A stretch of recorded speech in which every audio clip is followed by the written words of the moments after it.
welcome back to another episode of Let's Talk with Meo. Today I have a double session because last week we had a Halloween event and it was just a lot to do. So today I have a double session. My first guest for today is Miss Shalisha. Come on up. Hey. Hi, how are you? I'm doing good. How are you? Okay, so good. So tell everybody who you are and what you do for the community and what's your purpose.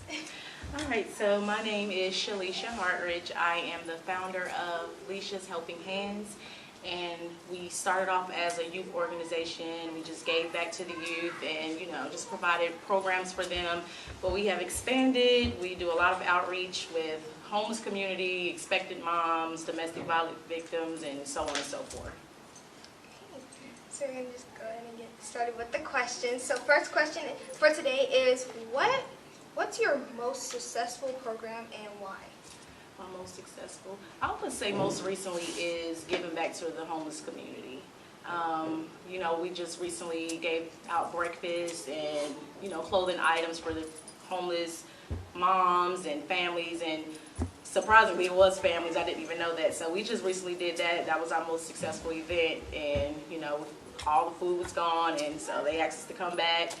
And it's a lot of men out there that needs a lot of clothes, so yeah, so that's definitely our area right now. That's amazing. That's excellent what you're doing for the community, to be able to help and to be able to show that you care and to show the people on the streets and homeless, but unfortunately that you are here for them. There's people out here that cares about them. There's people out here that still loves them. Even though you don't know this person physically or mentally, you don't know what's going on in somebody's household, you don't know what's going on in somebody's head, so, we always just have to stay humble and, stay true to ourselves and things like that. Definitely. So question number 2, what are areas of opportunity of your organization and what could you do better? Well, areas of opportunity, I would say this year, because, it's a lot of craziness going on, so this year, we're relying more heavily on the community or in other organizations. So what we can do is provide, those resources from other organizations or, other members of the community that can actually help people that we encounter. As far as, for example, donations. We can always reach out to other organizations or always reach out to other individuals in the community to provide those resources for those individuals in need. And I would say that's definitely another area where we can increase. Like I said, this year has definitely been hectic, as we all know, and we took a big loss and we kind of paused for a little bit, and so we can always use more, we can always increase, but you always got your community support, and you always got your community backing you up as long as you're doing what you're supposed to be doing. Yes, ma'am, most definitely. I feel like that it doesn't matter what you're doing here, and if you know you're doing something right, you know that the community should be behind you at that time with you, and not just there when they see cameras or they see, oh well, somebody who's going to be there that I know I can get an opportunity for. There's somebody there that is big time, and I want to get there just because I feel like I need to be there. But you're not there any other time when it's not really anybody there. You're not there when it's just you and your family doing these things for the community. You coming out when you see, oh well, I see she's gonna have the news out this week. She's gonna have TV producers out. She's gonna have all these big time mayors and city councilors, officials coming out. I feel like I need to go out to that now. I feel like that's not how you're supposed to do it. If you know that you should be there, and when the time counts, you need to do it now and not just when you see, oh well, action is taking place there. That's true. That's true. That's real big right now. Not right now. It's like it's been happening. People, they don't want to do something unless it's their name that's on it. Yes, ma'am. And they're forgetting the big picture. If we all come together, it's like a lot of people helping the homeless community. And if we all come together under one umbrella, we will take back this city. You can help so many more people that needs it. There are so many organizations out here that are helping the community. That are feeding the homeless, that are taking things to men and children's shelter. But if we do this together as a union and as a full community, and actually participate and actually come when it counts, it could be so much better. Definitely. We can have so much more. these families out here on the streets can have a lot to look up to. These families out here can have more, you know, they can have more resources they know that they need. They can have different things, you know. Say that there's this one family out there, she has a baby and, you know, it was just born. And, you know, you see Child Protective Services coming to take her child. But when she's asking for help, there's no help for any of it. When she has, you know, the dad's in the life and, you know, there's no actual family shelter for them to go to. Right. So if we do something like that together and actually come together and stop competing against each other, it would be so much better. Definitely, definitely. That's true. So do you have a strategic plan for, like, the things you do? A strict plan? I do. I mean, I sit down with my board and we try to plan it out ahead of time. Sometimes it just comes to me, or I'll see something that's like that needs help right then and there and it's not really planned out, but you know, we get it done. So it's a yes and a no sometimes. I guess you could say. I can say with well, sometimes I do have a strategic plan. It's just to, like, have school going on, then I'm still running my own nonprofit. I have my clothing line boutique. I'm also a published author. I have so much going on this. Like, my mom is like, sometimes she's like, Meo, you have to learn how to balance all these things. You have to remember that you have sickle cell and it's nothing that you can play around with, and making sure that you're eating and sleeping the right amount of time that you need, and you can't be up like me. I stay up for so long in the middle of the night. Like, I'm usually up to like 3 o'clock in the morning doing work and doing paperwork and things like that, and different things. And my baby sister and them is in the room. They're sleeping, and I'm like, okay, I don't want to wake them or nothing. So I'm trying to tiptoe to my office space and go downstairs and work. And then I have school in the morning. I have to get up at 8 o'clock, get up, get ready, and then my mom's going off to work. So it's usually me. My brother is there doing schoolwork with my mom, and the little ones are at job or with my dad. So, you know, it's really hard to balance, but I feel like I'm learning the process and I'm getting there. I'm still learning how to do things different and learning how to, I need to incorporate this right, and you have school in this hand. But I feel like I'm going to get there soon. So we're going to hire Meo an assistant and a personal chef. I have a personal chef. My mama, okay. Nobody can cook like mama. Yeah, my mom, Mama D's Catering, so make sure you guys check her out. Give her a shout out, okay, Mom? But yeah, you know, I feel like, you know, my brother, he also runs his own business, so sometimes we're up late at night doing things. Sometimes he's just on a video game, but he's also while he's doing a video game, he's like a podcaster because he's filming, he's streaming on Twitch and things like that. And at nighttime, so you know, I consider him as a business person, but I guess my oldest one, he doesn't consider himself as a business person. He just does it because it's fun to him, and it's a way to get him out there and, you know, telling people that, oh, well, I know a lot about sports and basketball and things like that, and, you know, just something for while you're making money. just something for the youth to do, and just because, you know, it's a lot of things out here that the youth can't do, but I feel like they should be able to, but what key things are you trying to accomplish right now? I wish I could answer that. Like, I think every nonprofit founder can, like, genuinely say they're trying to save the world, and we know we can't, but that's the goal. We're trying to take care of everybody in Charlotte, but the ultimate goal right now is, you know, just helping the kids right now that are in need. You know, the pandemic hit a lot of children, a lot of families. There's a lot of families out here that are hungry.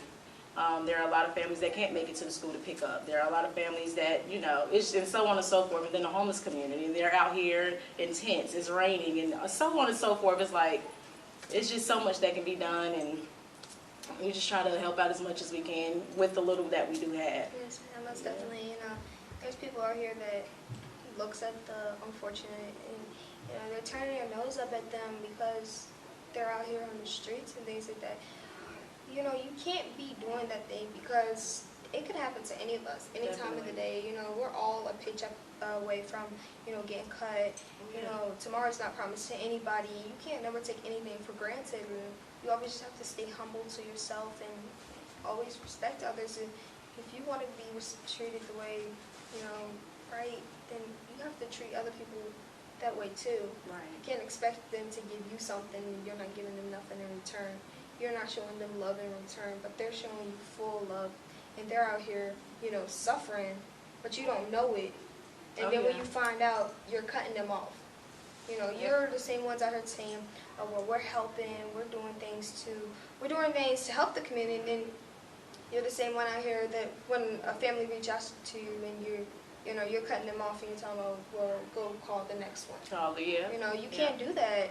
You can't call yourself a community leader and you're not actually helping or leading anything at all.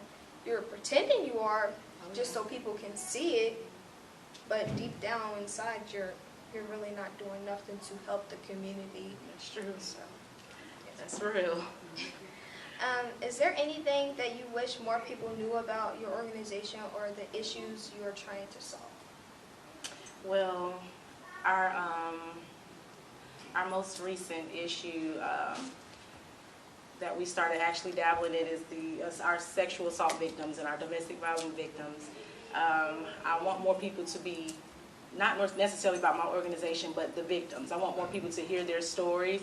Like, we can sympathize with them and their stories, but, you know, there's a lot more behind it. There's a lot less, you know, protocols to, you know, put away the attacker or to, you know, as a victim myself, the police talk to you like you've done something wrong. Yes. And so I just want people to be more, you know, aware of what's going on and the lack of help that most of these women receive. So, yes, most definitely, you know, the police and things, it's just been a lot with that this year. You can't, you know, it's hard to even discuss that topic because you're hearing so much about it. You're hearing so many families losing loved ones because of things. That's right. And, you know, they're supposed to be here to protect us. They're supposed to be here to help us through problems that was going on. And you're seeing them out here killing us, hurting us, you know, just treating us like we're nothing, like we're a piece of gum on a shoe. And, you know, we can't continue to allow them to do that to us. We have to fight back, but not in a violent way. We have to learn how to use a different standard than violence and, you know, guns and things like that. We can't continue to do that because if, you know, they kill us and we kill us, there's not going to be any more of us left on this planet for the next generation to look up to. Right. So we have to do what's right now and take it one step at a time to be able to help others. So now I like to get a better understanding of how you are funding and, you know, what your greatest needs are. So we did just recently get a grant, thankfully, from the city of Charlotte, and then we actually used that for the Feed the Homeless Community project and some of the families that are affected by the pandemic as well. So that was our most recent grant. That was a few months ago, and so far we've just been leaning on the community. So we're still working, and we're still, you know, reaching out to like businesses for funding. But as of right now, it's kind of a little hopes. But you know, God always comes through. If he sees that it's a big purpose that he needs to solve, and he wants you to be able to continue to try for this, then he's gonna come for you. He's gonna help you through this. He's gonna give you signs to be able to, you know, get what you need to help more people out here. I have the faith. Yes, ma'am. So where does most of your funding come from, and like what percentage of your budget comes from? Like, does it come from like private donations? Does it come from like, community donations or different organizations? Does that make sense? So we mostly get our funding from grants and then the community. So that's where majority of our funding comes from, and then of course our personal money as well. So the majority of the funding has come from grants from like the city of Charlotte or from smaller organizations. And like, what type of sources do you like use to cover it, the budgeting? You mean like? Like, if you're like, you have like, say that the city gives you 10,000 or something like that, and you put 5,000 into helping the community, and you put the other 5,000 into, helping different families that are in hotels and things like that. Right. How do you be able to budget like your sources? What we pretty much do, we have to write out everything, how much is everything's going to cost, food, gas, if anyone needs it, most recently masks and, different health, things like that. We just write everything down. We have a budget form we have to turn in as well for the people that gave us the grant, and then so we just keep an extra copy for ourselves, let us know this is exactly what we have to pay for, this is how much this room is going to cost, this is how much this meal is going to cost for this family or these individuals, and yeah, we just break it down like that, total it all together, make sure we use everything, provide receipts and things like that. That's great. What are some of your most urgent needs, like urgent needs that you need? Well, as of right now, we just have we have our blanket drive going on. We just asking the community for new or gently used blankets. Yeah, so that's about it. Yeah. I don't try to ask for too much. So I just try to stick to the event if you can do it, or so. Yeah, you're asking and everything, and they are like, well, where's all this stuff going to? They want to question. Oh yeah, I know. Like that. It's really hard to try to do that kind of thing because you have so many people out here that's like so untrusted of you. Oh yeah, oh yeah.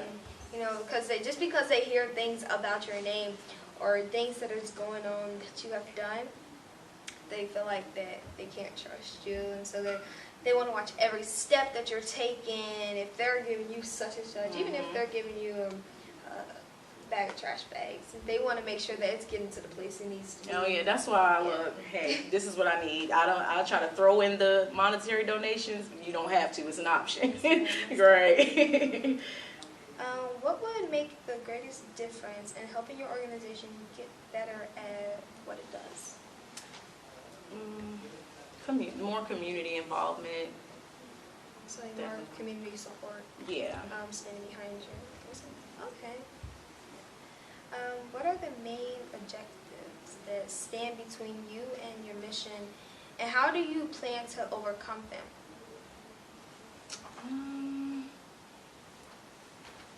Well, I'll refer back to most recently again. What's standing in between me and my mission is, just not having that much control over being able to physically be where we need to be or use the space that we can use or just be within distance of certain people because of, social distancing and, the different protocols we have to go by. So I would say the pandemic, but it's not affecting too much. But yeah, I would say that would be the barrier right now. Yeah, it's affecting enough that, you can't help as many as you want to right now. But, you're still trying. You're not giving up on them because, that's your passion and you love, to help other people and things like that. So, do you regularly have the resources to cover your budget? Why or why not? Normally I do. If I'm going to plan it, if it's something big, I'm going to make sure I actually plan it ahead of time and I can save up if it's going to come from me. So, yeah. I'm the same way. Like, if I know, I'm planning an event, like my Halloween event that I hosted for the community, it was a huge turnout. I planned it for, let's see. I started planning it in August, I think. And, I got everything I needed. I found all my vendors that came out. I had all the supplies. We had a huge turnout. We had a whole bunch of candy donated to us. And, it was just time for, you know, the kids can come out and just have fun, but also, you know, staying safe, following the COVID policies, different things like that, you know, because a lot of kids this summer didn't get to enjoy it. Oh yeah, and go trick or treating and Yes, everything. ma'am. Yeah. And so I felt like, you know, we could have did something, and there was a lot of organizations out here hosting trunk or treats, and they were so close to, you know, mine. And there was this one organization that, you know, I don't call any organizations out because I don't like to talk about it. But it was one organization that, you know, they copied my same flyer. They had everything that I was having there, and when I was looking like on their pictures and things like that, I was noticing that they had the same decorations as mine. I was like, oh my gosh. And I was like telling my mom, and my mom was like, Meo, it's okay, you know, there's people out here that does that things like that. And I was like, but we could have did this together. I was just about to say that. It could have been so much better if we would have came together. We would have had so many kids come out that day. You know, it was like 100 kids come out to mine, and then, you know, I looked on their Facebook and Instagram, and they only had like 40 maybe. I was like, we could have did this together. Could have been so much bigger. Yeah, we could have all just planned a whole little festival. But, you know, there's so much competition right now that they feel like there's not enough of the, you know, city to share. There's not enough world to, you know, give one piece. Like, you know, I was listening to this song the other day, and I'm actually playing something, but it's like, where's the love in the world? And I was like, and I was telling my mom, and my mom was like, you know, it's not like the old days anymore where you go in the neighborhood and you see, you know, you have John over here, he's selling ice cream and things like that, and then you have Corny on the corner of the street, and she's over here selling her lemonade stand, and there's no competition. And then you have across the street another girl, Lily, selling her lemonade, and you know, it was just so much support back then. And, you know, I always hear like these old villagers telling me, oh well, back then all this stuff, and I was like, well, you know, show us what we need to do. Definitely. You know, show us what happened back then, so that we can, you know, be able to do that now. Not just talk about it. Yeah. I get it, yeah. Yes, ma'am. It's like a little rat race to the top, and it's like it's at the expense of your own community. Yes, ma'am. Like you're not hurting anybody but your community. Yeah. Just separate and just come together. Yes, ma'am. It's like you're in a car, and you have this car behind you that is trying to get on your bumper. Right. My mom is always talking about, she's like, okay, well, we're going to make it to the same red light. And then we get up, he's pulling up right beside us, and we're at the same red light together. And I'm like, you know, my mom was like, it's not a race, and it's just like, you know, it's just like life. Your car is just like life.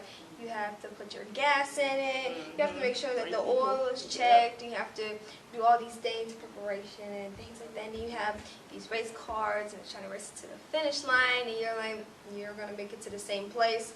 You don't know why you're rushing. You're going to all make it to the same destination. The red light is sitting right ahead of you. The stop sign is right there. And you're just, you know, it's a lot. But, you know, that's why I always consider life as a bumper cars and things. Yeah. So how do you work with your peers to address similar issues? So with working with the city of Charlotte, I was able to connect with different organizations, even if they were doing something completely different. We were able to connect, and hopefully we'll, you know, be building different projects together. And then of course I use social media.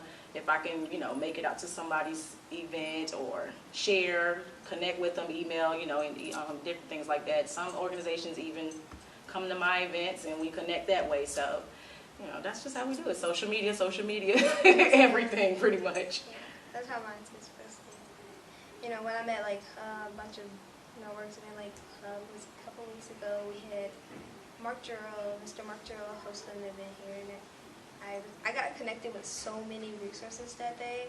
You know, it's not, I recently took a break off social media because a lot was going on. Different people, like different adults was just coming for me and bashing me. And, you know, I was just like, Mom, I can't with this right now. So that's ridiculous. My mom, she took my social media away. Well, I told her to take it away from me. It's not like I got in trouble and she took it away. And I told her to take my social media away, and if I ask for it, tell me no and go do something else. And you know, so when I went to Mr. Jarrell's event, it was just like, there was so many resources in there that I connected with that day, and that I felt like a spirit was like touching me, and I was like, I needed to be here, because like that day recently I was feeling really down, and I just had so much work to do, and my history teacher, you know, calling my mom, and it was, you know, it was just a big old commotion, because recently my history teachers, you know, really been trying to get me like kicked out kind of, because of like the color of my skin a lot. So it's been a lot with her, and I'm, you know, just trying to balance everything. And that day when I got a call, and he was like, oh, well, come out to this event, it's going to be so much networking and so much fun, and we also want you to speak and things like that. I wasn't really feeling it, and so at the time I was like, Mom, I don't know, and things like that. And my mom, she was like, it's up to you, Mia. And so I was, you know, I was sitting there on my bed, and I was like, I was reading my book. I was actually reading Anne Frank, and I got this chill, and just thoughts ran through my mind, and it was just a lot. And so I was like, Mom, okay, I'm gonna go. So I came to the event, and it was filled with so many resources there, connections, and when I got up and spoke, it was just like, you know, I just let everything go. I let everything out, what I feel like what's going on in the community, what I feel like we as youth need help with right now, and it was just so much love and support in that one room. And you know, I never felt that kind of love and support at like any event like of mine, or any event that I have recently been to, and it just like, it gave me like a sign that, you know, I was meant to be at that place at the time that I came, and you know, it was just, I got so much connection that day. So I recently, with networking, I just been, you know, networking out in the city. I go in uptown sometimes, and when my mom's off of work, we usually go in uptown, and I hand out flyers, my business cards, and things like that. Just been, you know, social media is a good place for networking, but you know, there's a lot of resources out here too that you can't, like, you can connect to them on Instagram and things like that, but you can't like physically get to them if you don't know them. Right. So, yes, ma'am. So how do you mobilize others around your mission? In what way? You mean like the individuals in the community, or? Yes, like individuals in the community, or like your family and things like this. How do I mobilize them around my mission?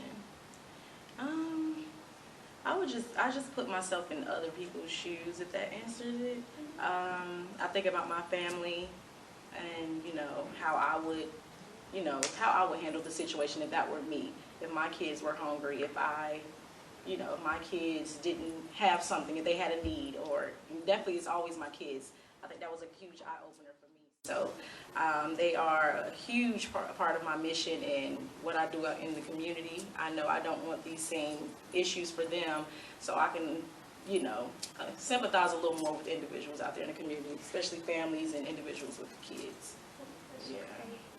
You see so many families out here that are struggling.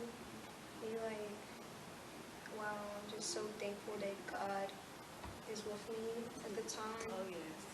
You can't always, you can't just judge a book by its cover just because a family is and they're wearing nice clothes and the mom has her hair done and things like that. Yep.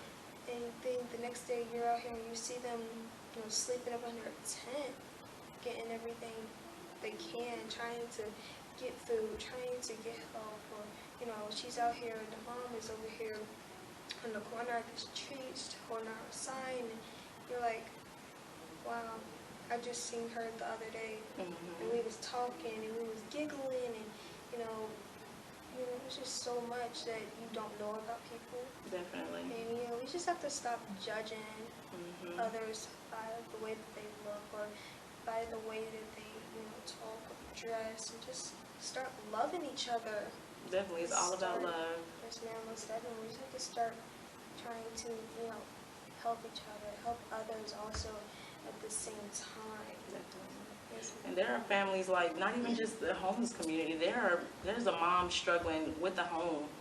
All her money went to the bills, and she can't afford food. And I know that feeling all too well.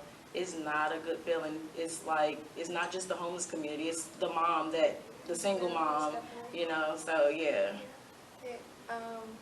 It's this place where it's one of these. There's a couple of like in towns and in the states that I go to, and I help the kids out there. Because recently, it's been a lot of killings right now with these young ones. So I'm trying to, you know, do as much as I can to help kids stay off the streets and help these kids from, you know, getting into bad situations. So one of the in towns I go to and help mentor some of the kids over there, I was recently talking to their dad, and my mom came over and talked to his dad too, because, you know, at the time I couldn't help because I'm just a youth right now.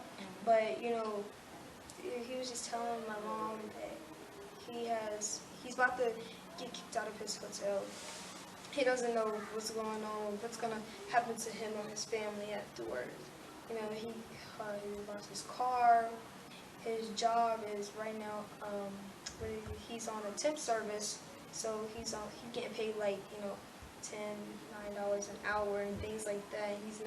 He's only working 5-6 hours a day, so that's not covering his bill. And, you know, I took all my money out of I went home, I took all my money out of my piggy bank, and I took all my money out of, you know, the leftover I had left over from my Halloween event that people was donating to me for it, and, you know, I put it to good use.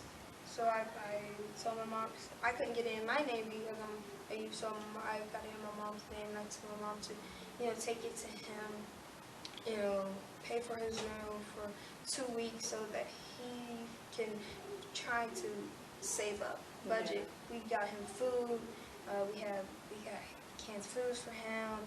We got blankets and stuff for his kids, because he has 5 kids, and he has 5 kids, and then he has 1 on the way, so, you know, it's gonna be 6. The mom, he doesn't know what she did, but she's on the corner somewhere, so, you know, she's not doing good, and he doesn't want his baby to be out there, so right now he's always trying to fight for custody for his child. Yeah.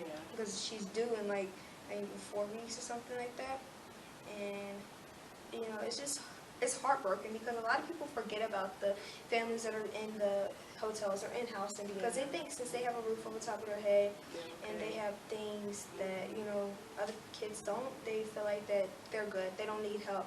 There's people out here that are struggling more than, you know, it's not. You know, it's terrible. We have to start thinking about others and what others is going through also. Yes, ma'am. So now that we have learned a lot about your nonprofit, let's talk about running your own business. Okay. So how did the idea of your business come along? Well, the idea came from me being a stay-at-home mom. That was fuel enough. No, no, it was definitely just me being a stay-at-home mom. It was their father had been away for like 4 years. He just came home, and it was hard for me. I was just like pretty much running in a circle trying to work and, you know, fit around their schedule. So I just needed something to happen right then and there as far as income. And then, you know, it was just something I love to do. I love helping other people feel confident about themselves, because I know at one point I didn't feel confident about myself. I couldn't look in the mirror and say I like what I see or I love what I see. So, you know, it was just a chance for me to, you know, help women and children feel good about themselves and what they wear. Yeah, definitely. I can speak on that a little bit. So, yeah, when I first started my business back home in Virginia, I didn't really feel as confident as I do now and as built. I was getting so much doubt, hate, and so much negativity, and it was just all running in. So when I first started my business, it was just like I was in a hospital and I had a sickle cell crisis. At the time, I didn't know that I had it, so it was kind of hard for me. And, it was just like so many thoughts running through my mind. Am I going to be okay? Am I still going to be able to do the things that I love? Am I going to see my family to the next day? So when I was in there, I had tubes up my nose and IVs hooked up to me, all these machines and things like that. It was a time where they said that I wasn't going to actually physically make it to my next birthday. And, my mom was fussing and things like here, and only thing that kept running through my mind is that I'm leaving. And, once I got up and I seen what I looked like in the mirror at the hospital, it's just like, I was like, wow. And the next day when I went to go get surgery and things like that to help be able to find out what I was going on, what was happening with me. Because at the time they didn't know I had sickle cell. Mm-hmm. So they sent me home after that, and I went to school the next day, and I got so sick. I passed out on the playground and things like that, and I came home, and the only thing I remember was laying on the hospital bed at the time, looking at the sky and things like that, and I could picture, the only thing I was picturing was me just sitting there and laying on the mulch. And, I had people come and visit me, but the ones that came and visit me, they wasn't really friends. They came to the hospital to see me, and they was just making fun of me and things like that, and, it really hurted me at the time. And when I was on my deathbed, that's when, God gave me a sign, and He told me it wasn't my time to leave without making a, impact on the world. So I started making custom clothes, and I started, being an inspiration to the young kids out here. When I went back to school, I got so much hate on me. I got bullied so bad that I used to use my sickle cell as an excuse just to stay home, because that was the only place I felt safe at the time. And, then I was like, I can't continue to allow this to happen. So I got up and I fought the bullies back. Not physically, not a violent way, but in a way that they would understand that you can't just come around and, bully somebody and not expect to, get your feelings hurt afterwards. And so, that's how I started Meo's World and BU clothing line, just so people can be their unique self and continue to love who they are. No matter what anybody says. Yes, ma'am, most Yeah. definitely. So how do you build a successful customer base? Just networking and, just talking to your customers, your current customers and future customers, and just surveying pretty much what they like, what can be changed about your website, because it's always about the customer, and, so on and so forth. You're just surveying, seeing what can be done, what can be changed, what they like, what can be brought back, and your current customers, just keeping up with them, keeping a system where I email them or send text messages or things like that out. So just staying connected pretty much. That's amazing. So how do you market your business, and which tax places do you take? Like, how do you learn how to market it, and you're also paying tax at the same time? So I am new, so I just started the top of the year, so I haven't gotten to the taxes part just yet. So I'm still learning everything as I go myself. Marketing, I can do a lot better, but I utilize social media, of course. So far I've done a few vendor events, social distancing events, guys, and yeah, just try to get into as many events as I can and utilize social media, utilize, like I said, those emailing techniques and things like that for abandoned carts or something like that. So how many hours a week do you usually work, and how do you balance it with kids also? How do I balance it? I would say, if I'm not doing the homeschooling with them, I have about, I'm gonna give you a rough estimate, maybe about 8 hours a day, maybe. But right now I'm working on my mobile boutique, so I haven't really been as present online. So I'm still trying to get that up and running, and once I get that going, I kind of might slim down on the website and focus on that. So that's what I've been doing so far. So not as present right now. Yeah. Tell us a little bit about your mobile boutique. So my business mentor, she actually told me about it because I was going to open a storefront, and she sent me some pictures, and I've never heard of a mobile boutique before, and I fell in love with it because I'm very simple. I didn't want to do what everybody else was doing. Nothing wrong with opening a storefront. I just didn't want to do what everybody else was doing. It was just me. It's laid back. It's simple. It's not flashy. It's just me. And then I like the idea of me being able to travel wherever I want to, take my store with me, and people can go on and shop. So yeah. That's amazing. I remember I think it was 2 years ago when I had first started my clothing line. I was looking at a mobile boutique, and I had showed my mom it, and my mom was like, "A what?" I'm sorry. And I was like, "A mobile boutique," and she said, "Okay, Meo, sit down for a second. Okay, hold on." And she was like, "How you gonna manage your, at the time I was, running track, and I had cheer practice, and then I also had business meetings, and I had school, and then I was also traveling to different cities to speak at different schools." And my mom was like, "Oh, you got a mobile boutique? Okay, we're gonna have to figure out how to manage this, and how you're gonna budget, and how you're gonna pay for this." I was like, "Mom, wait, can you just invest in me a little bit?" And my mom was like, "How much does this cost?"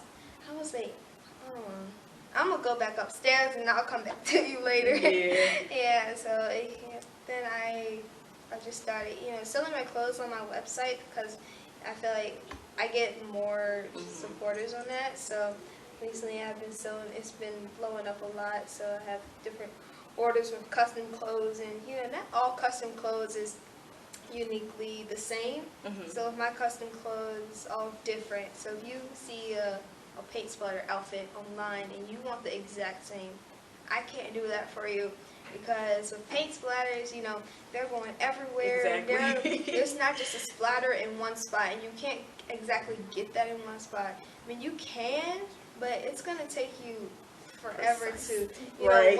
look at the little bubbles, and you have the little specks on the clothing, and you're like, okay, hold on, where's this part at? Do I need to put it here or here? And it's just a lot. Yeah. And then with custom shoes is kind of easy for me to do, especially the bling ones, or the character ones.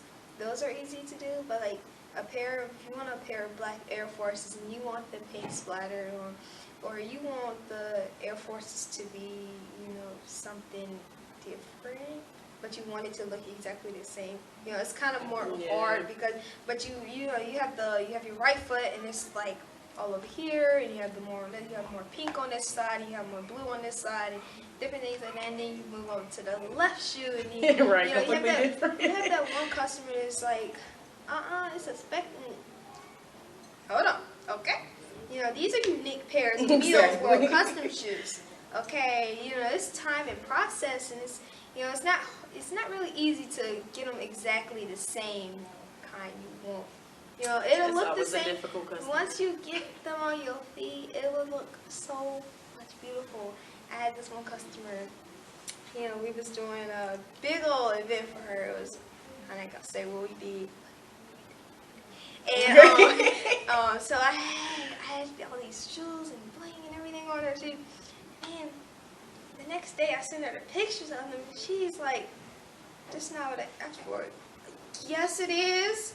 Yeah, you said in the text message. I even went back and I was like highlighting, and I was like, "You said you wanted pink pearls with your name on the rhinestone." And I said, a lot of people don't do like, you know, like the rhinestone on the letter bubbles. And it took me like, what, 7 hours to do that? And I also had school to do the same day. Here you go, ma'am. And so she called me and she was like fussing at me and everything. And so, you know, my mom jumped on the call. Cause my mom, she doesn't have no filter, so we're just gonna put that out. So she jumped on the call and she was like, Meo has been up for days trying to make sure that these are perfect for your event. And it had like, it was like 10 pairs I do, and her and then her bridesmaids, and there's so many to do. And then she was like, "No, I don't want these. It's gonna be an extra fee for each shoe I redo, cause you know they think since they have like boutiques and there are designers out here that are customizing clothes for them." I said, "Mom, are they gonna go into, you know, Chanel? Or are they gonna go into what was it? It was something we was looking at. It was some designer we was looking at online, and he was like, are they gonna go into Walmart and tell them that they want this kind of shoe to look exactly the same, and if they don't do it, then it's gonna be trouble?" You can't do that. I feel like that a lot of people try to take advantage of small businesses because they're small, and especially since I'm a youth business owner, they try to take advantage of me because they think I don't know how to budget. They think I don't know how to, you know, price my things, and they think I don't know how to do different things. But you know, just because you order, thank you. Just because you order from youth doesn't mean that I'm gonna give you a discount on your shoe. You know, it takes a lot of time and practice to be able to do that kind of thing. You know, I'm so thankful that God gave me the talent to do it. You know, at the same time, these customers have to be patient. They have to learn how to, you know, I was like, you know, my mom was like, okay, once you go and do your own shoes then, because my daughter ain't gonna get up here and do you another free pair of shoes at that, and you're not gonna pay a penny for a second pair. Like, you know, it was just so much going on, and you know, it was just like, I was like, oh, okay. And then my mom, she was just like fussing at me and things like that. I'm like, Mom, come on, it's over. Calm down. The whole day, the whole drive, we went to deliver the shoes to her. The whole drive back, my mom was fussing. She was like, oh my gosh, she don't even know what she's talking about. Did she make the shoes herself? Like, why is she picking off the pearls and things like that? I told her once she seen them in person, she would like them and everything. I was like, oh. So I put my earplug in. I put my hoodie on so my mom wouldn't hear me. And the whole drive home, she was just fussing. I'm like, oh my gosh, calm down, Mama. It's okay. Take the drive home and calm down. Look, yeah. So, how has being an entrepreneur affected your family life? It's definitely it affected us positively with as far as funds go. My daughter started her own business because she said she wants to be like mommy, so she's seeing how to, you know, do her own little thing. So hers is L Kits, and she makes, well, I help her of course, but she does the charm bracelets, and she has her own all natural lip gloss in there and candy that she'll put in there for the little kids, and she has a little business card in there as well. She tries her best. She's like, these are my L Kids, and she tries to mimic everything I do. So that's amazing. So she's like, your daughter looks up to you as an inspiration. Oh yeah. Okay, so what motivates you the most? Definitely God. Of course, God. Most definitely. I would have given up a long time ago. God and of course my family. That's about it. Definitely my family. They push me to keep going. I definitely couldn't let my babies down. So that's definitely another drive to keep going. So yeah. Who do you look up to?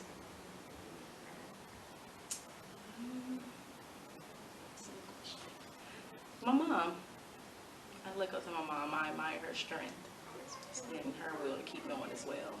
Because she was a single mom, so yeah.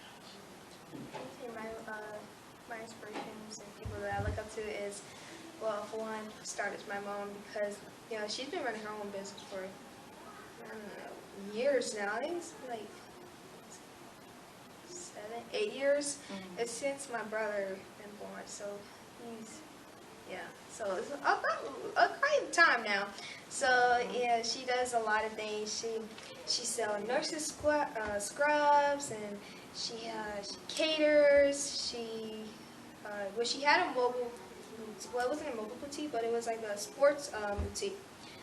But she passed that down to my 2 oldest brothers. So now they sell all the things. They have like football helmets. They have cards that are limited edition cards that are worth big money. They have a bunch of things. They sell a bunch of different things. But she does inspire me. She inspires me to be my best self. I feel like I'm not good at something. She always pushing me, even if she's yelling at me, I understand it better. Even if she's cussing me out, or we're in a car and she's fussing at me and Tavion for doing something we ain't supposed to be doing. Because Tavion, he's really, And then my other inspirations is my baby sister. Yes, I look up to her. And it's hard to believe, but I do look up to her. She's really the type of. She's always like, Mimi, you got an event today, and if you sell this, are you gonna buy me a toy? I'm like, wait, hold on, what? Are you gonna help me? Get it, there you go. And then she's always like, Mimi, are you okay? And whenever I'm sick in the hospital or I'm in the bed, and she's always putting a blanket on me, and always bringing me things, and she's just so caring and loving. Even though people look at her, she looks mean, but she's not. She has a heart a little bit, what she wants to be. Sometimes she is, but she thinks that she is, Gabby Douglas, and she's so flawless that you can't touch her. Yeah, so it's a lot. But the other people I look up to is Miss Khadijah Layford of Future Growth Development. I absolutely love her. She is like a second mom to me. Like, honestly, she's always there for me whenever I need her. Whenever I need her support, she's always showing up, even if it's the last minute, like last week. Not last week. Was it last week? Yes, it was last week. I forgot. I'm so confused right now what today is. Last week in my Halloween event, it was just like so big that when she came, it was like what? I don't know. It was like in the middle of it. And I was over here talking to somebody. I can't remember who it was. And after that, she showed up, even though it was nearly at the end. She still showed up. And that's what And then, my other inspiration is Mr. Rodney, Rodney McGill. I know you're watching somewhere, so hey. But he is an inspiration to me. I do look up to him as a godfather, as an uncle, as something. He's always there when he needs it. He's always unity and time, and he's one that's always like, if the youth, he knows that the youth matter, so he's gonna actually, help them in his most possible way. I have so many that I look up to, but I'll give you one more. So my last one is Madam C.J. Walker. I loved her. I have got so many. My mom, one year for my birthday, she had bought me a Madam C.J. Walker hair kit thing. It was like with the perm and stuff in it, and then the moisturizer for the hair. And I have cherished that pressure, like a piece of pressure, for so long. Yeah. It's, you know, it's not something that, you know, a lot of people like be like, oh well, just use it or throw it in the trash. And I'm like, no. Right. Like she was, you know, so good back then, and it was a lot that happened, but I still love her. So, yeah. She fought through barriers. Yep. Well, initially, I thank you for coming on my show. Tell the supporters where they can find you at. Well, you can find me on Facebook, Leisha's Helping Hands, or you can find my other business page, which is Saved and Slave Boutique, LLC on Facebook, but it's just Saved and Slave Boutique on Instagram. Okay, you guys, you heard it here first. Don't forget to also subscribe to my YouTube channel, and don't go anywhere because we have a next guest. Just come on.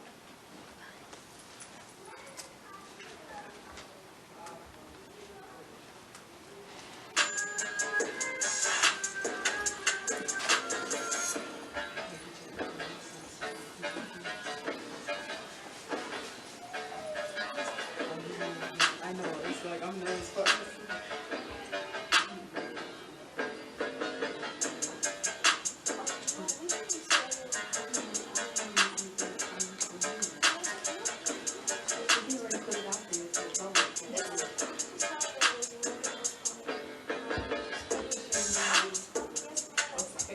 I know, because I don't want to do that. I want to put it out there to the public, so I don't want to, I know that's your brand, so I don't want to, I didn't realize it was going to be close.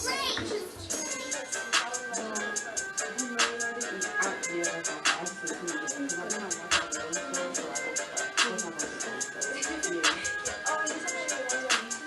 No, but, oh, okay. Let me see if I can get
Hey guys, and welcome back to Let's Talk with Meo. My next guest for today's session is Miss Shay. Come on out. Hey. Hi. How are you? Miss Shay, how are you? I'm good. How are you? So, Miss Shay, tell everybody a little bit about yourself and what do you do? Okay, so we are, my name is Shay Hunt, and I am the founder and the executive director for Raise a Child in the Carolinas. We are a nonprofit here in Charlotte, and our mission is to expose youth to opportunities that they normally don't get exposure to in their communities. That's amazing. So we're just going to start on with the question, you guys. So what made you want to start your organization to help? Well, I tell people all the time, this actually, the RAC, it's Raise a Child in the Carolinas, but we go by the RAC for short, and that's RACC. And it's actually a vision that God gave me ever since I was a teenager. So even at the youngest age of 16, I already knew that this was going to happen. I knew what the vision was, I had the name.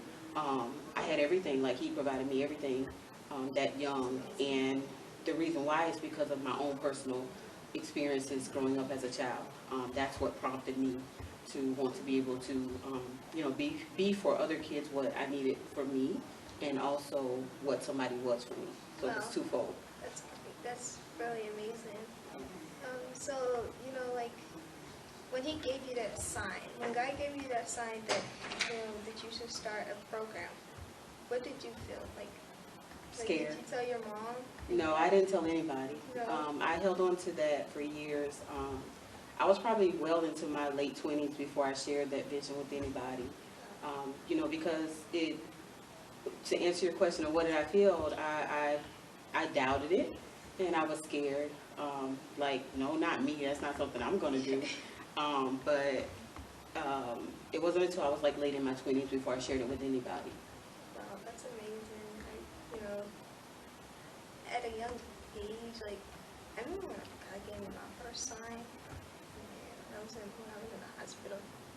It was just like, when I told my mom that I was talking to my papa. My papa had been passed away. He had passed away it was like 6 years out. And I told my mom, I was like, Mom, I was talking to Papa last night, and he was telling me that I have something I need to do. I have something that is out here waiting for me, that I need to get out here and see what's going on. And my mom was like, girl, you must be on something. I know those medicines working for you, then you are really tripping right now. And I was like, Mom, I'm not. She was like feeling me and seeing if I had a temperature and everything. She was like, go lay down and you just go back to sleep. And I was like, okay. So at the time I did, I was like, am I crazy? Am I just thinking it in my head? And I was like, no, I don't think so. So I went to sleep that night, and after that I heard another sign. I was like, honestly, I thought I was tripping. I thought I was going crazy and psycho too. And I was like, no, it's not. And I was looking up in the sky. Well, it wasn't the sky, it was just the ceiling. And I was just feeling like that I was talking to him, and that he was actually sitting beside me. And so at the time, I was like, I'm going back to sleep. This is not true. And I kept on hearing it over and over again. It was like, your purpose is not done. You have more things out here that you need to do. You need to help people. You're great. And I was like, no. Yeah. And so I did doubt myself at the time. And my mom was, my mom thought I was crazy herself at the time. And, so when I talked to my brother, when I was talking to Tavia and things like that, he was really young. So at the time, the only thing he cared about was football and hanging out with his friends and going to school football games and things like that. And so I was talking to Tavia, and Tavia was like, I believe you, Meo. At the time, I knew he was joking with me because it's just the way he said it. Yeah. And he was like, I got you. I'm right here. Yeah. I'm right here if you need me. I'm like, I'm not crazy. What's wrong with y'all? I think y'all crazy. And so when I first wrote my first book, I was like, Mom, this is what Papa was talking about. And my mom, they finally, understand what I was talking about. Yeah. And ever since then, it's always, he's right beside me through thick and thin. So, me and Papa, we was very close. And he passed away when I was young, so at the time I'm very glad. I used to love to sit in his garage with him and just watch him work on his car and help others and things like that. And while my mom and my aunties sit in the living room talking and things like that, I used to always just hang around my papa. Like I was like a leech on his back, so I was always there for him, and he was always there for me. But when he passed, it was really hard for me and my family because it was just like so. But that's when God gave me my first sign. Yeah. I knew he was an angel from God. Yeah. But at the time, I didn't really believe in it, and I was really like doubting myself a lot about it. But then I was like, wow, I think this it's a great purpose and they need to do something. Yeah. And that's probably, just hearing you say that, that clearly with the relationship that you had with your papa, like I know that you needed that extra push, and that was like your safe zone, your comfort to tell you, it's going to be okay, you can't do this. And just because of the relationship that you had with him, that was the confirmation that God needed you to get in order for you to go forth and walk in your purpose, like you said. That was your calling. Well, you do a great job. I tell you that. I am definitely one that's inspired by you. So keep up the good work. Thank you. I know my mom, and well, my papa first passed away. He did tell my mama. He said, "You know what? You're gonna have another child." And then what happened? She had my baby sister. And, then she finally believed it. So, it's a lot. So you're the second oldest? The second? Third. The third, okay. Yes, ma'am. I have 2 older brothers older than me, and then I have 2 younger sisters. I'm in the middle. In the middle. Oh, yeah. I'm a middle child, too. And the same, I have an older sister, older brother, and a younger sister and a younger brother. Wow. Yeah. So I'm in the middle, yeah, too. I'm the older sister. It's those middle kids. We're the ones. Yeah. It's like my brother. My brother said, so my brother was watching, what was it, Dak Prescott the other day or something like that. And he was like, hold on, what is that? Oh, he said, the December babies, they always get up here and they always get everything they want. I was like, okay. You're a December baby? I'm August. He's December. Tavion's a December baby. Oh, okay. And so I said, okay, Tavion, you get what you want, right? He said, I sure do. I said, okay, prove it. I said, okay, you can go upstairs and tell Mama that you want the new PS, what was it, 5 or something? 5, I don't know. yeah. Yeah. Oh, yeah. And then my mom was like, you want the what? Oh, I got you. I said, Mama, I got it. I took a DVD player and put a notebook in the middle, and I said, here you go. It's your birthday present from me. This is your PS5. And he was just like, He got mad, and it is so much fun. But, I'm going to stay on top. I'm sorry, you guys. No, it's okay. It's okay. So, what makes you different from other organizations? The main thing that makes us different, I would have to say that we take a non-traditional approach to academics. Our primary focus is academics, but we take a non-traditional approach towards it. So, and what I mean by that is, you have so many after-school programs or youth organizations that are focused on academics, but they're focusing on it from a traditional standpoint, like it's like a school setting. Let's focus on the math, let's focus on the reading, and what it has proven to us time and time again is, where that's all good and well, we need more. We need more, and we need to take a different approach. So what we do at the RAC is we take those lessons that they're learning, we take that classroom setting, but we take it and then we apply it to real life situations. So that's what makes us different, is we're not just sitting them down and teaching them, math or helping them with their reading, but we're taking everything that they're learning in the classrooms, we're taking everything that every other organization is teaching them, and then we're applying it to real life situations. And just to give you an example of what that looks like, recently, just last month actually, we had a civics camp. And we called it, the Future Voters of America. And, with the election going on and, it being a huge election year. Well, yes, yeah. Most definitely. It's been crazy. Right. 2020 And is off the chain. Okay. And, it's like even for the youngest of our kids, they're hearing that. They're hearing everybody talk about it. They're seeing it constantly on the TV. It's all in their environment. But, but what does it all mean? That's their question. Well, what does it all mean, and how is that gonna, how is that gonna help us? So, so often I know from my generation, and even kids today, I hear they say, well, we're learning all of this stuff in school, but how is that gonna help us in life? And that's what we do. We show them how it's gonna help them in life. So, we take everything that's being said and what's being done with the election, and then we bring it down to their level, and we have a camp. And through our camp, we taught them, what is the election? What is the government? How does this all make sense at their level? And then how can they apply it to their lives right now today? And through that camp, they learned all about voting. They learned about the 3 branches of government. They learned about, even the real candidates that we had.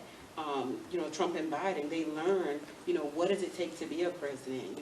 What's the difference between the popular vote and the electoral vote? And so we took all of that and we packaged it into hands-on activities that they were able to experience, and then that's how they applied that educational and that academic piece to their real life, and it all made sense. So it's that project-based learning, taking that, holistic approach to give them what they need. Well, that's amazing. So basically, you're teaching them at a young age to learn how to do the voting system. So when they get 18 or older, they can be able to, get their go ahead and get registered for, learn. They already know how to vote. They know the strategies. They know all publicities and things like that. Absolutely. They know their candidates. We're getting new candidates 2024, but they'll know, the candidates then, and at the time, they're like, oh well, Miss Shay taught me that at a young age that I can, if I go out here and I'm voting for, say that I was voting for, Biden, or I was voting for Trump, and I'm voting for Biden, and then the next one, my friend is voting for, Trump. Right. So then you're having a big commotion and things like that, and it's not always a felony thing. Right. A lot of people, they think like with the presidential votes and things like that your little local officials don't actually count as it. Right, and they're the main ones. Yes, ma'am, most definitely. They're the because main ones. They're going to be the one calling the shots. They're going to be one going over the paperwork that you are putting in to get a job application and things like that. Yeah. They're going over, different grant programs that you want to be in, but, you're more over effective over the president, who's going to be president this year. We have to also look at the lower standards. Absolutely, yeah. And that's some of the things that, in our programs, that's some of the things that we teach them is literally just that. How does it apply to your life? So they won't have to get to the age that, I was when I graduated high school and say, well, okay, I learned about all this stuff, so now what do I do with it? At the time that they are learning it in school, we're then turning right around and saying, okay, you learned this today, this is what you do with it, and it's real time. It's happening at the real time, so as they're growing up and as they're coming up, they already know now what they learn in math or what they learn in reading, how they can apply it to their life today as well as in the future. And that's what makes the RAC different. So how has your growth changed over time? Well, we just launched last year. So June the 1st of last year was when we launched. And, when we first got started, we had a handful of people, a handful of volunteers that were truly committed to our cause, truly committed to the organization. And, since then, fast forward to now where we are today, and our volunteer base has grown over 400%. So, where we started out with just, 5 people working or volunteering at the RAC, now we have over 40 people. And, we have committees that are for every area of the organization. So that's where we have grown the most. It's just through our volunteer bases. And we were able to achieve that because that was our plan. I'm one of those people that I strongly believe in writing the vision and making it plain. And, when you plan, you plan to be successful. And then, if you don't plan, you plan to fail. And so, our goal for 2020 was, okay, this is how we want to grow. How do we do that? And that's how we were able to accomplish it. Yes, most definitely. I always see people posting like a vision board party. Yeah. And you're clipping out ideas from a magazine or from a newspaper, and you're placing them on your board. Yeah. And then when you get older and you're looking at the board that you made, and you're like, it's just trash, I'm throwing it away now. What was the point of making your own vision board if you're not going to stick to the vision that you see it in? If God's giving you a new sign of a vision, you should still, you can add to that vision board. You don't have to just toss it away. If that was a vision that you've seen back then, and you're like, well, I'm not going to be able to do this. I don't have the support I need. I don't have the money. I don't have to fund it. I don't have the support. I don't have anybody backing me up at it. So you're feeling like, well, it's not important, so I'm just going to throw it out. You can't do that. You have to always just trust the process. Absolutely, yeah. And just follow the line down the road. Follow the directions. It's like a GPS. Life is like a GPS a little bit. if you're not gonna follow their directions, like say that you feel like you know it in the back of your head. Yeah. Okay, and then you're going down the street and you're like, hold on, which way am I going? Am I going this way? Am I going that way? That's what life is kind of like. Life is like, you're going here or you're going this way. You don't know which path to take. Yeah. So you're like, do I take the college path or do I take the life path? And you're balancing and you're like, if I don't go to college, will my parents be disappointed in me? If I do go to college, who will help support my family while I'm gone? So it's like you're in the middle. You're like, you have nowhere to go. And you're feeling like you're trapped in a bubble. Yeah. And with a vision board, it kind of helps you with your ideas that's running through your mind, with your thoughts. Even though if you can't find the exact place that you feel like it needs to be on, you'll still find the path that you need to Absolutely. take. Yeah, and I think you make a valid point when you say just because, you don't accomplish it, that doesn't mean toss it. So often, we get stuck in a place where we believe that, if we fail, that means that's the end. But, true to your statement, that doesn't mean toss it. We can always add to it. Okay, so this didn't work out the way that I anticipated it to work out. Okay, so how can I still achieve that goal? And, that's, personally, when I do my personal vision board, like you said, we cut out these pictures, we put it on the board. But if you don't accomplish that task, okay, well, when 2020 came, there were things in 2019 that I wanted to accomplish, whether it be personally or professionally. I didn't accomplish those things. Okay, well, you know what?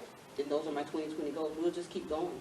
I'll add to it, but I won't toss what I didn't accomplish. Just keep on keeping on it until you do that. So yeah, you make a valid point. Like each year, every new year, like if it comes around, there's always the people that's like, oh well, 2021, I am going to stop doing this. We I always am gonna do that. cut everybody off, and then after that, you see them talking to you. You see them talking to the same person. You over here and you just, come on, okay? You gotta keep it straight, okay? If you're really gonna do it, do it. Don't be afraid because you're scared somebody's gonna judge you about something that's going on, and you're afraid that if you do cut somebody off, they're gonna hate on you more. You have to let go. Sometimes you just have to let go and just cut the string and just be free. Especially when you talk about growth. If you want to grow, you gotta be grown enough to know when it's time to let go and to cut your ties and move on. Yes, ma'am, most definitely. So what are your goals for the next 3 years? For the next 3 years, well, considering, like I said, we're just within our first full year because we started mid-year last year. So for the next 3 years, our goal primarily is to grow our participation. We want to be able to reach more kids. We want to raise awareness about our program and let people know that, we're out here. We have something to offer, amongst the millions of nonprofit youth organizations out here. We're here too. We're here to help. That's our biggest goal, is just to grow our participation. And to be able to sustain our programs, to generate the income that we need to be able to sustain our programs, as well as to be able to offer our programs at a much more affordable rate than we're already providing. So what do you feel are your greatest weakness? Our greatest weaknesses would have to be retaining people and retaining volunteers. People have a desire, they have a heart, they say they want to help, but they just don't realize until they actually step on the scene and realize the work that it takes to truly help. Then that's when they back up, and that's been the biggest weakness for us is, especially with being a new nonprofit and just getting started. There's a lot of dirty work that needs to be done, and people don't realize that. They see that you're out here, you're helping the community, and that's all they see. They see the glitz, they see the glam, but they don't see what's behind the scenes and what's taking place to get to that point. So, that would be a weakness of ours, just retaining committed people. Yes, most definitely. Yeah. There's a lot of organizations out here that, once they start something, they don't seem to finish it. Yeah.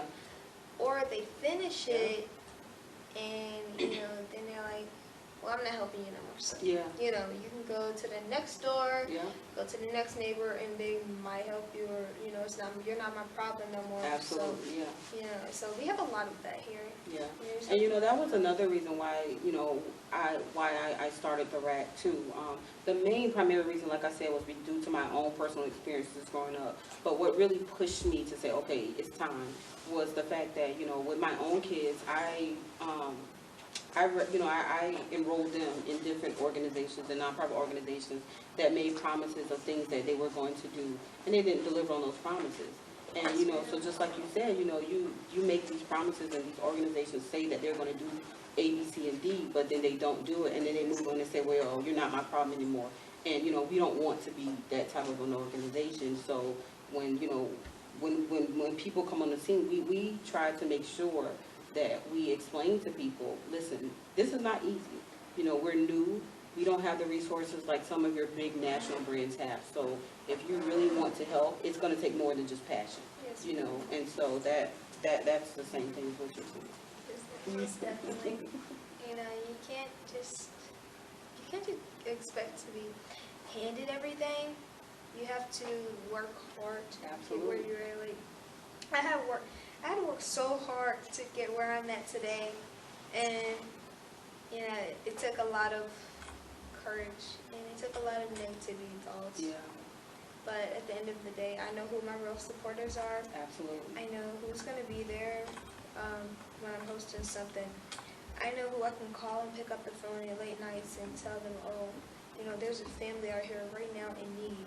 Can you come and pick up these things for me and take them to them? Because I can't right now. Yeah. I'm still a youth, and, you know, I still have school and things to do. But I'm still also focusing on my community, on my behalf, the things that I can do to be able to help them also.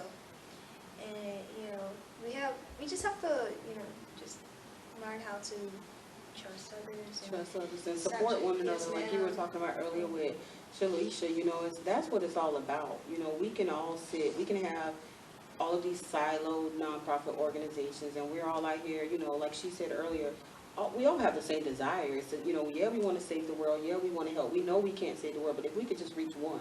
But, you know, we can do so much more together. I mean, their most recent election proved that, you know, and we are constantly always proving that we as people, when we come together, you know, just the power that we have, and we just have to really hone in on that. But like you said, you know who your support is. We know those that support us, but, you know, I encourage people that if you really, I get, you know, I get your desires in the right place, but if you really know that you can't do it, be mature enough to say, you know what, I can't. And that's okay.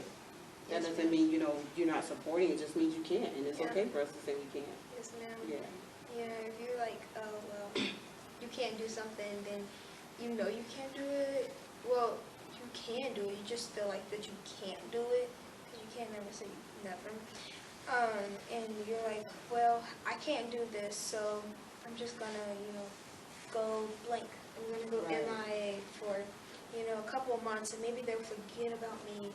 And when you walk into a room and you see people that you was working with, and it's just like all silence. You feel all the attention attracts to you. Yes, ma'am. Yeah. You're just like, oh my gosh, and you have to overcome that fear. You know, life is too short to be scared. Yeah.